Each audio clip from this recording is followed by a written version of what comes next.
It was good. It was pretty good. I thought we competed today. There's some stuff that we had to clean up, so we were able to do that. And coming off a trip like that, I thought the guys adapted pretty well. It's getting better. There was stuff that Denver exposed. Just our communication, our reads defensively, and we're grateful for that. So we just got to continue to work on those and just continue to execute on the offensive end. Jordan said during Summer League that he kind of took the wrong approach at the beginning and wanted to be more like, should have approached it more like he was playing with Jayson and trying to be a role guy.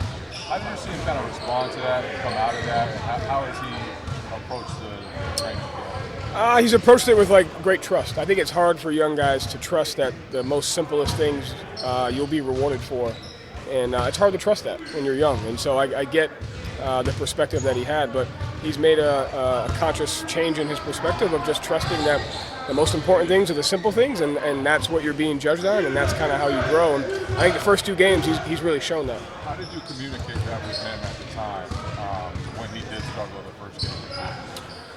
It's affirming that the simple things will get rewarded, and I think it's the way that you have to hold those guys accountable to that is just giving them a clear understanding of these are the things that you're being judged on, not the external stuff that you can't control or that you may think is important. And so here's what's actually important, and when you do that, you're going to get better and you're going to help our team, and he's done a good job of adjusting to that. What did you see from him in those games, working with the second unit, and it looked like he was bringing the ball up sometimes? What are you looking for from him this preseason overall? Again, just defensively being able to be versatile and guard all 5 positions. Offensively being able to be versatile, knowing what the matchup is, knowing what the coverage is, and knowing what the right solution to the coverage is. And I thought he did a really good job on both ends of the floor of that. Did you see him being more part of Boston this year, or do you think it's going to be more likely development?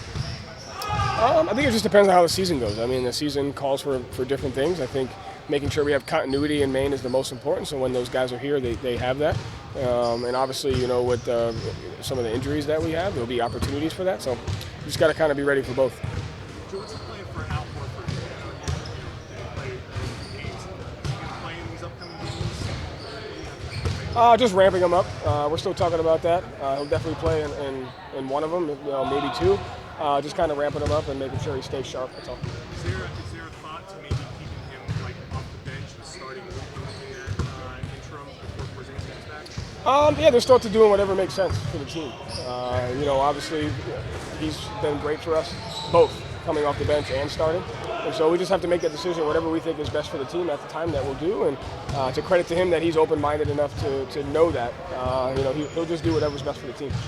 Played Nimi and Tillman together in both games in Abu Dhabi. Tillman found Tate on the slot cut for a dunk. What did you see from them overall at both ends of the floor? They did a much better job understanding our offensive spacing. They were much better organized. It's hard when you play different lineups that you may not get to in practice. So I thought their reads and our offensive spacing were really good. And I think their defensive versatility is really good. So that lineup showed some good stuff, and we may have to go to that for whatever reason. So was the trip out there galvanizing? Did you guys become closer?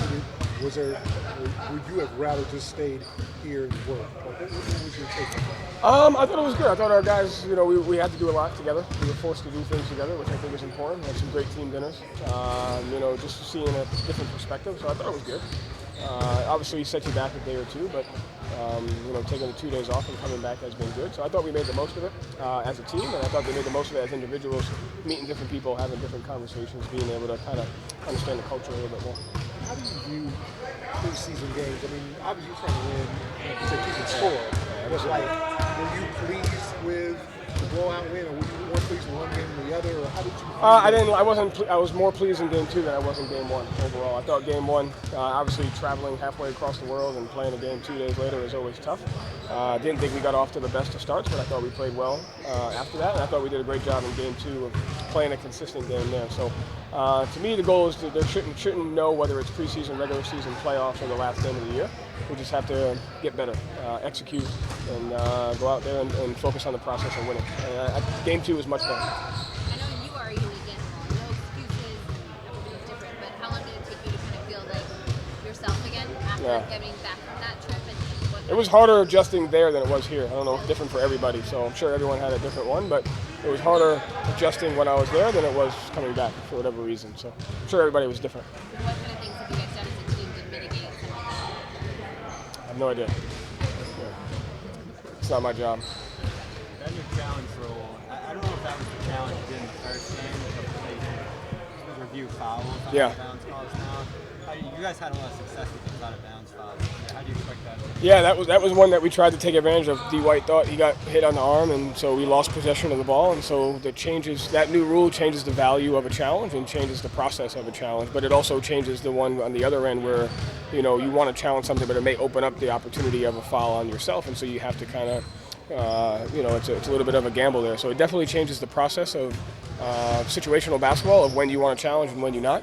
But we were in the bonus on that one, and so we felt like if we could get the foul call, it would be the bonus. Instead of losing possession, we would get 2 shots, and that would be a win-win. So we'll look for those situations if they come up throughout the season. Joe, there's a new series on Netflix, Starting 5, with Jayson Tatum heavily featured in it.